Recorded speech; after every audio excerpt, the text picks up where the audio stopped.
tactical nature of reality, that the real secret of magic is that the world is made of words, and that if you know the words that the world is made of, you can make of it whatever you wish.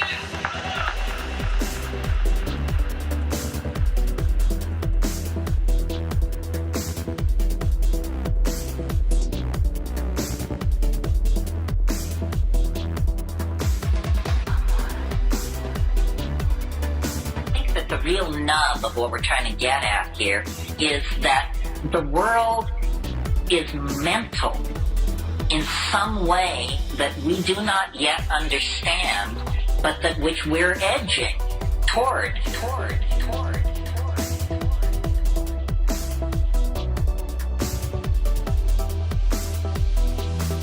That what we really are is a community of mind knitted together by codes and symbols, intuitions, aspirations, histories, hopes.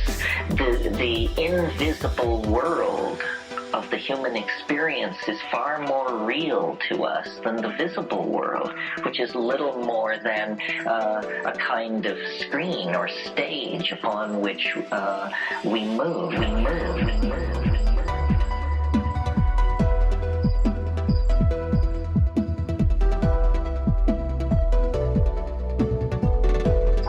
Eventually emerges as a very prescient insight.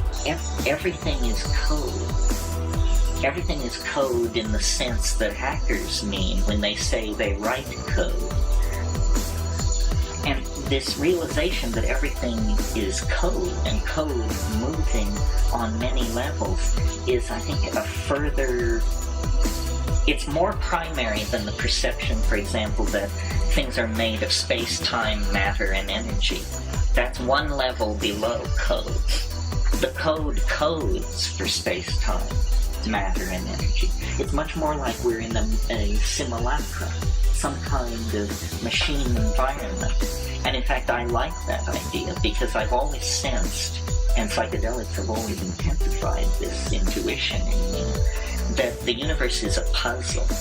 Life is a problem to be solved. It's a conundrum.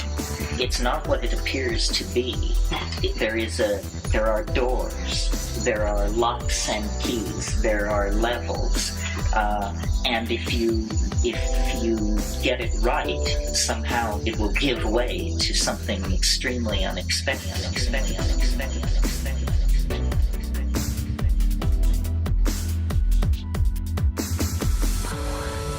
What people are saying, I think, and what the psychedelic experience argues for as well, is that we are somehow prisoners of language.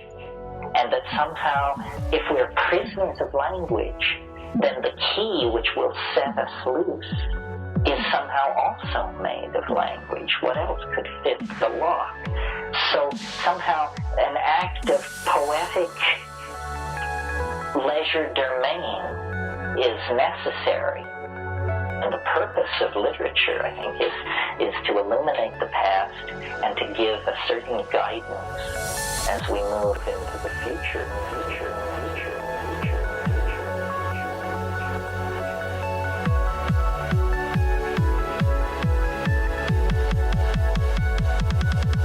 So the world is made of language. I can't say that enough. Whenever we get into these discussions about reality or effects in space and time, we are operating outside this assumption that the world is made of language. If the world is made of language, it's very hard to figure out just where the edge of it is. I mean, do we really need to believe in the existence of distant galaxies like NGC 245 if, in fact, the world is being produced in the human cerebellum as a phenomenon of language? What exactly is the ontological status of these distant parts of the universe that register only as the faint tracings on our instruments, then interpreted through the fishy fiat of a bunch of stacked up theories and formulas? I mean, did you know that the entire universe of radio telescopy, radio telescopes were invented around 1950. They've been used to build up our entire picture of the universe. Did you know that if you took all the energy that has fallen on all the radio telescopes on this planet since the invention of radio telescopy, that it would be less energy than is generated by a cigarette ash falling a distance of 2 feet? So that's where your data sample is coming from, that you've built up this model of exploding galaxies and colliding quasars and mega this and mega that. I mean, it's pretty flimsy stuff, folks, compared to the meat of the moment in which we find ourselves. Now, magical philosophies, which are have about 50 to 100,000 years under their belt, as opposed to science, which goes back to the Renaissance. Magical philosophies have always claimed that the world is made of language, that the world is a thing of words, and if you know these words, you can take it apart and put it together any old way you wish. So we need to dissolve our cultural conditioning and try to get down to brass tacks, because I'm convinced that reality is a tinker toy set that we can learn to take apart and put together in completely different ways. And we're going to have to pull some real rabbits out of the hat, or the planet is just going to pour over the edge into chaos.